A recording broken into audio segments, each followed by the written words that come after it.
So before I go into more stuff, here is a quick overview of the LPAC. We got the controller over here, we got some gauges, solenoid valves over here, and the water separating tank. It's called the water separating tank because you get both water and air get into here, and then this is where they separate. The air continues as wet air per se, and it's got to go to a dehydrator, and the water that sits over there eventually recirculates and it goes back to the compressor. This over here is the compressor, and back over there is the motor. I'm gonna flip this around and show you the back of this. So here is the motor, and that's the compressor. When the motor rotates, there is a screw over here, and as the system is running, and this there is a butterfly valve over here that has to be opened, and this is the water injection hose. So as air goes into this and water is going into it, either coming from the tank, it causes to get caught up into a screw. And I'm going to show you a picture of a compressor over here, and this is where the air comes in. So this is the compressor, and air comes over here and mixes with water, and that screw, it just squeezes all that water, and the air gets trapped into it, and it goes into the discharge chamber, which end up back into the holding separating tank. Very important, if this tank is too full, there is a drain solenoid valve that is supposed to open, and if it gets too empty, there is an add water solenoid valve that opens. Now, when that add water solenoid valve opens, it actually adds water to this point over here. So with that said, the compressor has to be running for water to actually make it to the tank. If that's not the case, if you start per se adding water and the system is not running, you can actually have water coming out through this pipe, which is usually coupled to ventilation, so you can end up with water on the ventilation. Here we got an LPAC. Actually, we got a few of them. So for the LPAC, we got multiple solenoid valves. We got a couple of Detroit switches. Let's start inside. Obviously, we got our main contactor that energizes the motor controller, the motor itself. We got overload protection for the motor, and we got a lot of time delays. We got 1, 2, 3, 4, 5, 6, 7, and 8, all of them together. And the CR delays are these ones over here. We got multiple one of them. This switch over here, this is SP1. This is the one that controls when does it come on and off whenever we got it in local. Over here we got these tiny wires, and they're coming from the flow switch.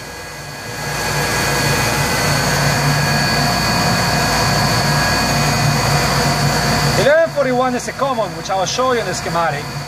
And here we got the different connections for you to be able to test the state of the flow switch.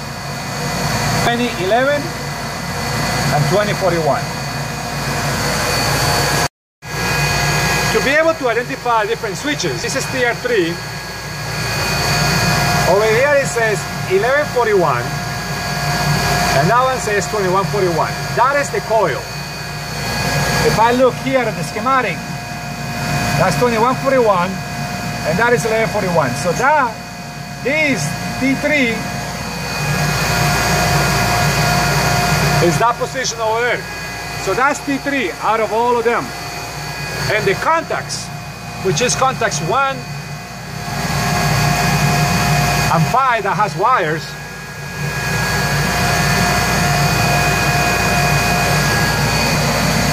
those contacts are here, 5 and 1. Because TR3 controls this normally open switch, and the cables that we see in there are 2061 and 1141. 1141 in the back and 2061. That's one time relay. To identify the other ones the process is the same. All of these switches are time delays, but these ones are not. These are just regular relays. These are the CR relays. And what I'm talking about is those guys. To find them, you use the same procedure. Now the coils for these ones are all the way at the bottom. The coils, those are the coils, the coil wires. And I'm gonna do this one over here because it's easy accessible. Has 1352 to one side, and the other one looks like it's just a common. So let's find the one that's 1352. So I find out which coil, which CR is this one. But when I look at quick glance, CR14. This coil back over there is CR14. And these contacts over here are gonna be the different places. 13 has one contact over here, and there is another one at 118. I come to 118, and surely enough, 13 is there. And those are what these wires are. So if I were to look at these numbers, then I'll be able to match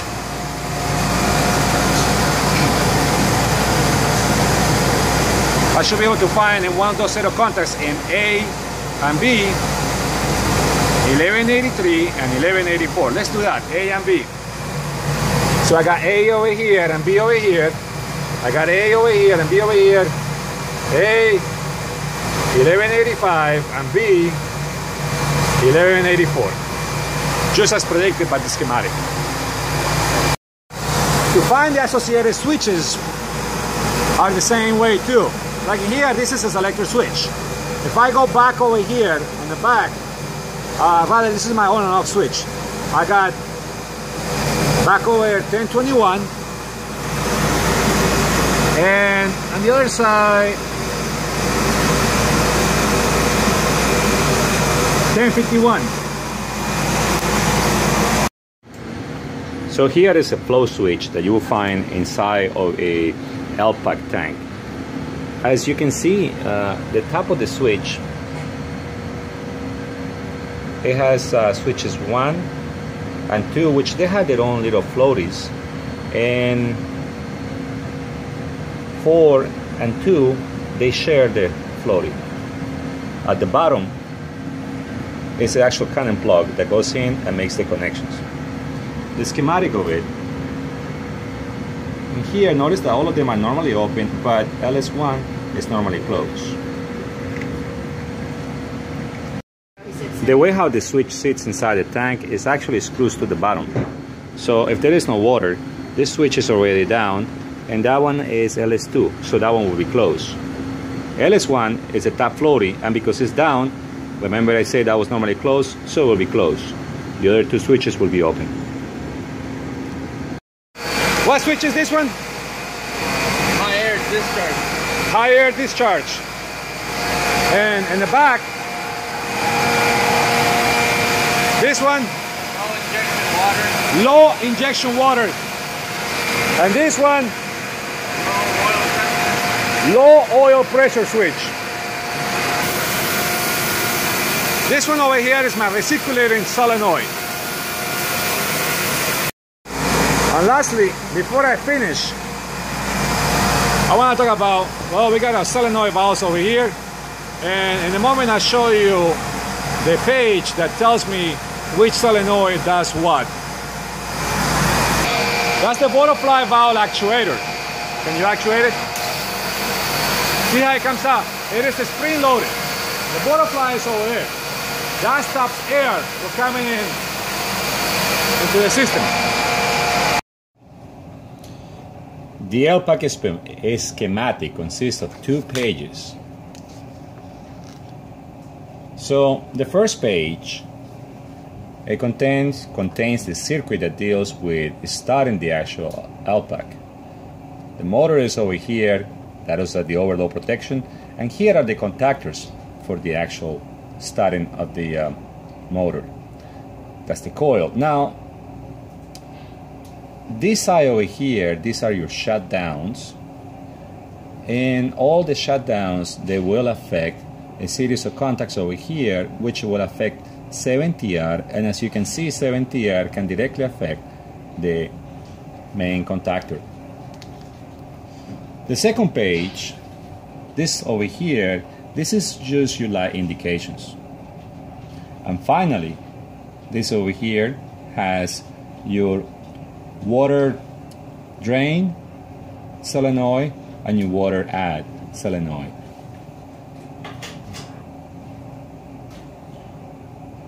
Before moving into the schematic, let's understand this over here. This is from page 38 and it's the injection water flow diagram.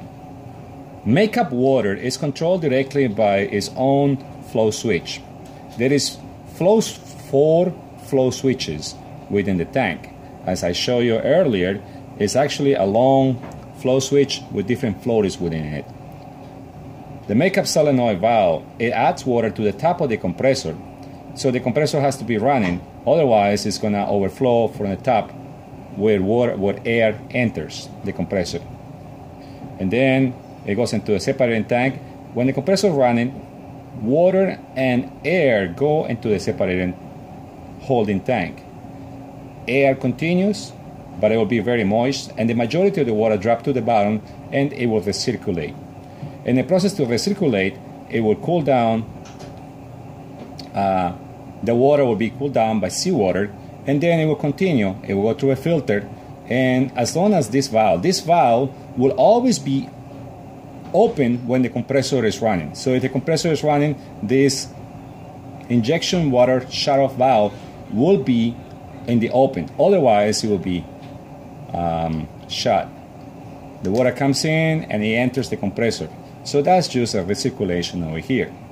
Our solenoids are, well, the first one that I mentioned over here, the add water. This one over here, which is the drain water. These are not solenoids, these are manual valves. You can see the symbol over there.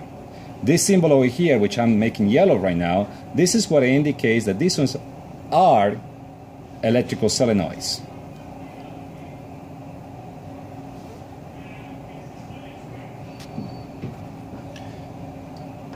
To better understand the solenoid valve, I went ahead and redrew one over here. The solenoid valve is closed, so any fluid that will be going this way, it will be stopped because, well, it looks like it has nowhere to go. When the solenoid energizes, actually push the whole thing, as this. So, since the solenoid valve now is being energized, notice that it just shifted up, and now water can actually go through the system. Yeah, it's a different kind of solenoid valve, the ones compared to other ones that you find in other schematics. So back to here, our solenoid valves are drawn in a de-energized position. That means this one over here, it looks it's closed. When it energizes, it will open. This one is also closed. When it energizes, it opens, and so is that one. These are the water solenoid valves. There are two more solenoid valves. They are the air ones. In page 306, we find the air solenoid valves. One is over here, and the other one is over here. This one, in a de-energized state, it is always, well, open, and this one, oh, it's also open. Now, oh, let me take that back. This is actually a manual valve. That's not a solenoid valve. This is a solenoid valve. So, remember for that little symbol. The way how these ones, to keep in mind with these ones, is that as soon as the compressor gets into a state where the pressure switch tells it to shut down, this solenoid opens, allowing the system to recirculate and come over here and just keep recirculating. This one, it stays closed the whole time the LPAC is running, unless toward the end, when the motor stops, this valve goes back to open to completely unload the LPAC.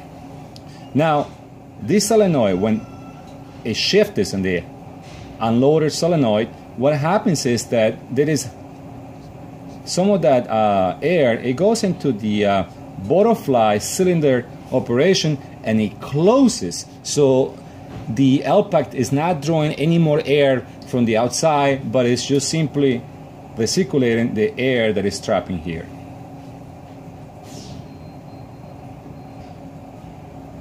By the way, that butterfly valve is here. So this valve is always open, but when this one goes out there and it goes from closed to open, now the extra flow of air will cause the air piston to close this valve. After the system shuts down and there is no pressure over here, the piston it has a spring that will cause this valve to go back to the normal open position. Before I take this away, keep in mind that the temperature switch is to monitor the temperature of the water. Oh, the air. I'll take that back. To monitor the temperature of the air. On the hydraulic side of the house, it's much more simple. And the only thing we got to worry about is an oil pressure switch that can cause us to have a system shut down. Now back to the schematic. Power, it will come in through one rail, but it will stop over there unless the on and off switch is on. If the on and off switch is on, these contacts will close and you will have power all the way up to that side. As you can already tell, most systems, they have what is called a common side, and that's what this side is over here. Power will always be available to all of these places. Now, immediately, one of the first things that gets energized is this ATR, and this ATR is just a low voltage release. Here is where ATR will do its damage by de-energizing, if it needs to be, this contactor, C5. Now, I want to draw attention to these numbers over here. Notice that all contactors, they got multiple numbers. These numbers are the addresses of the lines where they have associated contacts. So 5CR has a lot of places where it causes trouble. As a matter of fact, here, at line 17, as you can see over here, this is one contactor. I'm going to change my color and I'll make it yellow. Just to circle, that is 5CR. What about 126? At line 26, apparently I got another one, and certainly I do have another one over here. There are others at 129, 132, 135, 138, and they are located there, there, there, and there. So these things, these cheat sheets really makes finding contacts very, very easy. You don't have to hunt them down because they got addresses. I have noticed a few typos, but there are not that many. Let's do a few more. CR1, it has a contact at 114. And I'm sorry, that was TR1, 1TR. And yeah, there it is, just as predicted. And then one at 106. 106, there. Very easy to find. It's associated contacts. Now, at this point on, you have noticed that there is a little bit difference between the CR contacts, which is an example over here in yellow, and the TR contact. The TR contacts, they got this little arrow pointing down, and that is to indicate to you that it is a time delay. TR contactors are the time delays, and CR contactors are just normal delays. And all of them, all the CR contacts, will just have the regular standard, normally closed or normally open contacts. Now, earlier I mentioned that these were the shutdowns. What do I mean by that? Well, the name of the game is to keep M energized. So M, one of the things that affects M is 7TR. 7TR is all the way down here. To keep 7TR energized, all of these conditions have to be met. What are these conditions? Well, let's take a quick look at it. First, 5 CR has to be energized. And if you remember, 5 CR, it needs good voltage. Remember, this is low voltage release. So if the power goes low for a moment, you will lose the whole LPAC. Now, what's next on line? The next one on line, because power normally will come in this way, this over here is the overload. So you cannot have an overload. If the overload sensors, they say that the motor is too hot, this switch will open, not allowing your power to go to that point. Next one, it looks like 5 TR.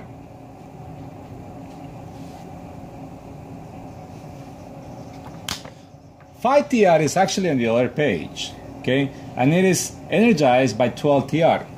12 CR, big difference.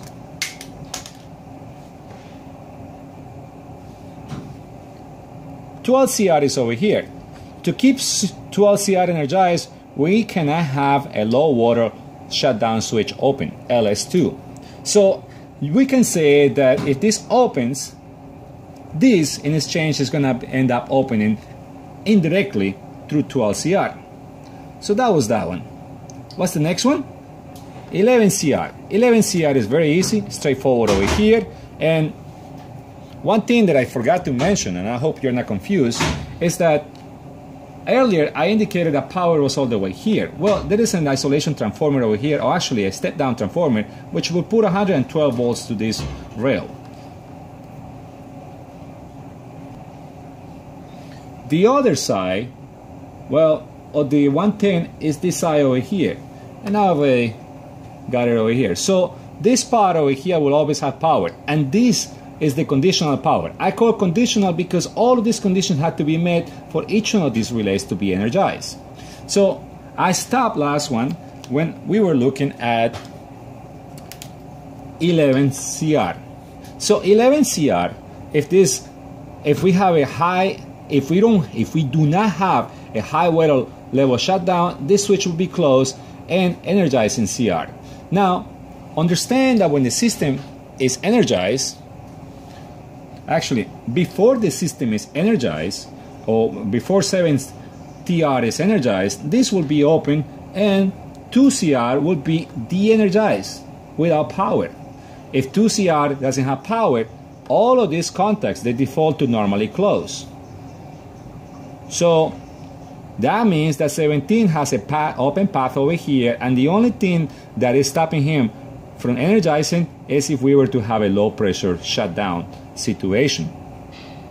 Now, when the equipment is not running, for example, in this one, the system will give a 12-second time for oil pressure to build up. Once pressure builds up, 12 CR will be energized. 17 CR. 17 CR is one of these premises over here, which is my low pressure shutdown.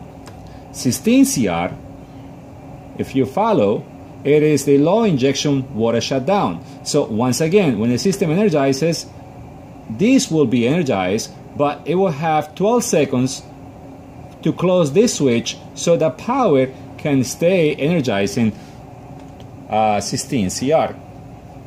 16 CR, so we can say that this one over here is the low shutdown. What is 15 CR?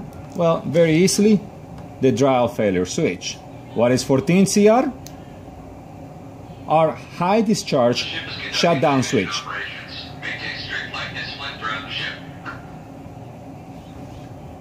What is 14 CR? 14 CR is our high discharge temperature shutdown.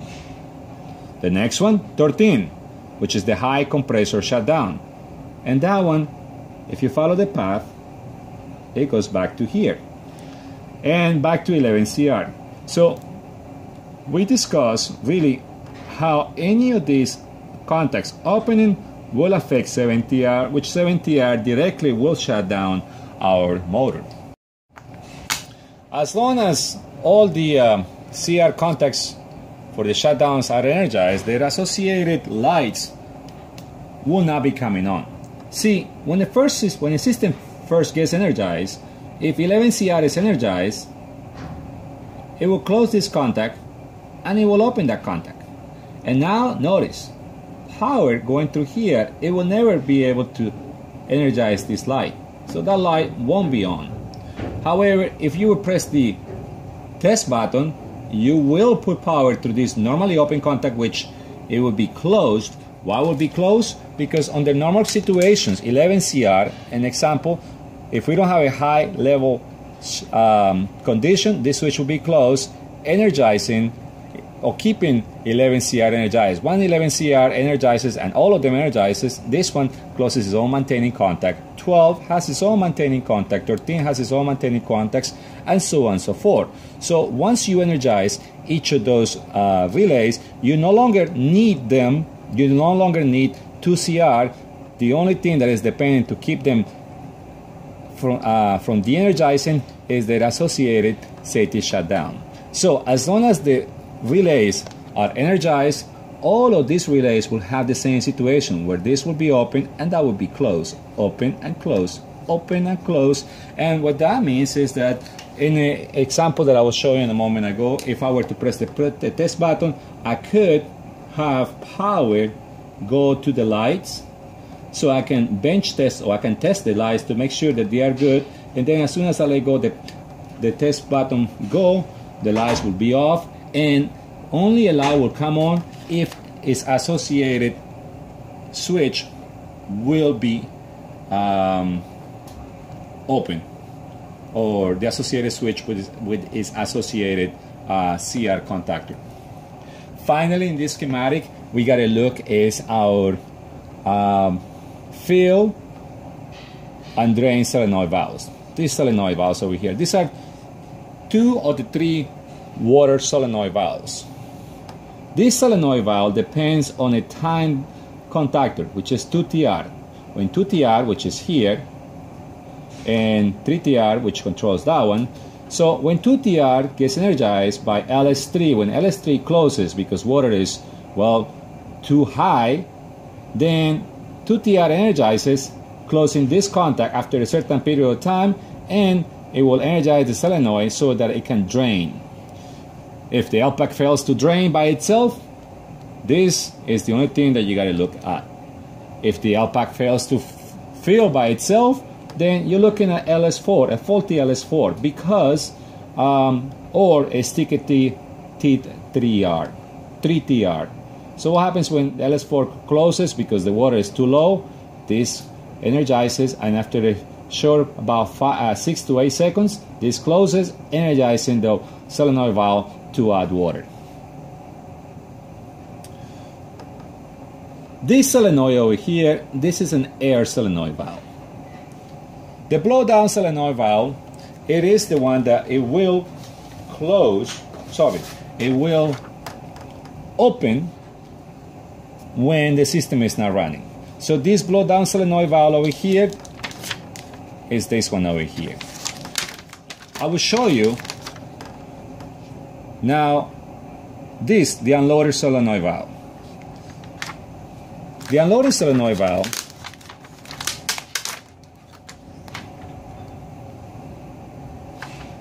it is here. This solenoid valve, when the system, when 1TR, which is all the way here, see 1TR and 1CR, they are always energized whenever in local. If it's in local, this pressure switch PS1 will close and it will allow these 2 contactors to be energized. When the pressure gets to what it needs to do, it will open, and 1CR de-energizes, but 1TR stays energized for about 5 to 8 minutes. After 5 to 8 minutes, when this finally opens, then that is when you actually lose your unloader. And the unloader on the other schematic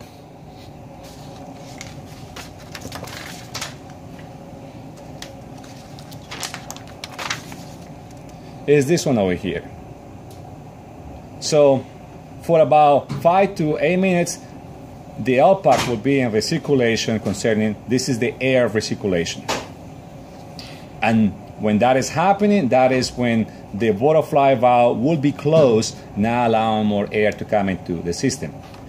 If the air pressure is maintaining here after that time, actually I did say 5 to 8 minutes. I was wrong. It's 4 to 5 minutes. Then if within those 5 minutes the pressure stays over here, that's when the LPAC will truly shut down, because 1 TR will expire and it will de-energize the motor.